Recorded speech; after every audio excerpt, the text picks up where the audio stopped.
Hi guys, okay, so we are back always here for you. Having worked in a solar company for a reasonable amount of time in the department where I get to talk to customers every single day, there are some questions that I get bombarded with, and I just felt, it's high time I address this publicly. Question number one: how many panels do I need to effectively power my battery bank? Okay, this actually varies per the capacity of the battery bank, but basically, common math.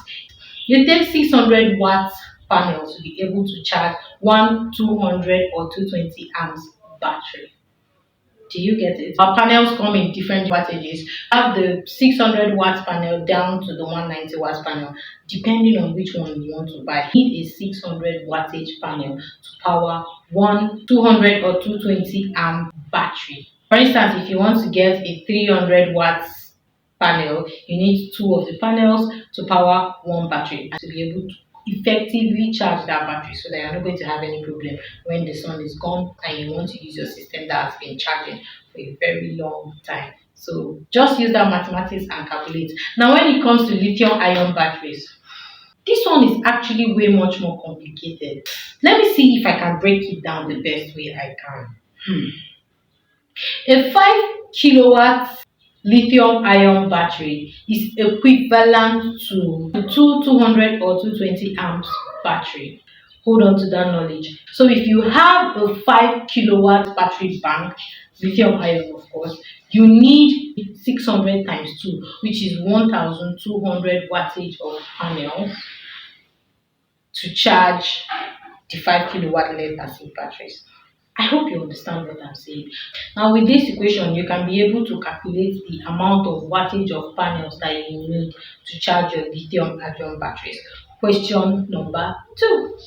How big of an inverter should I get? That's basically the size of inverter you need once you want to power the load in your house. And loads are basically the things, the equipment that's in your house that you want to power while the system is ongoing. Now that depends majorly on the amount of load that is in your house. For you to specifically get the particular inverter that you need to power whatever building it is that you want to power, be it your house, your school, your hotel, anything and anywhere at all, you need to calculate and get the amount of load that is in your house, and we basically majorly calculate them in wattages. Now from that we'll be able to tell which kind of inverter that you need and the kind of system that will create from that particular inverter. If it's a 24 volt system, a 48 volt system, a 96 volt system, or 12 volt system. If you should create a solar system per the inverter, the amount of load that you should carry should not exceed 30%. That will make your system last longer, your battery and your inverter will be more healthy, and there will be no issues whatsoever. Question number 3. How many batteries do I need? Now this also is very similar to the last point that I just made, but the two major things we use to calculate the amount of batteries you need is number 1, the particular volt system. If you are doing a 12 volt system, you need a 12 volt battery bank. If you are doing a 24 volt system, a 96 volt system, whatever voltage system it is you are doing, it should equate with the voltage of the battery bank. Now the second thing we use is the load. The amount of load that the system being installed in your house is going to carry will majorly affect the battery.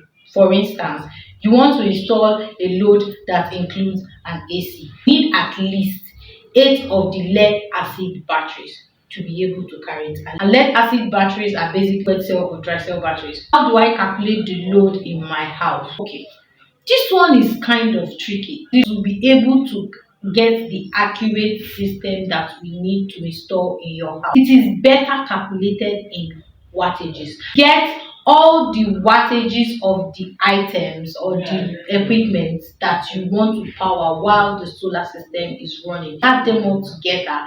The result is the amount of load in your house. The slight issue of this is some of the equipment doesn't come in wattages. For instance, ACs come in horsepower.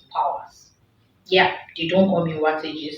Bulbs luckily comes in wattages, but Google is our friend. So if you see something like that, or if you come across such dilemma, the only thing you need to do is basically just type it.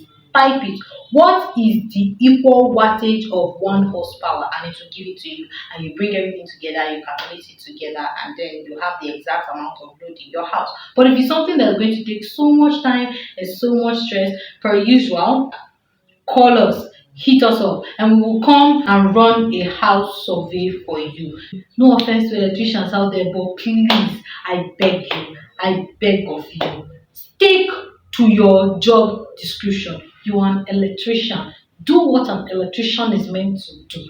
Leave solar installations for us, the solar engineers, to actually do a proper installation for you. And customers, if an electrician to come and whine you and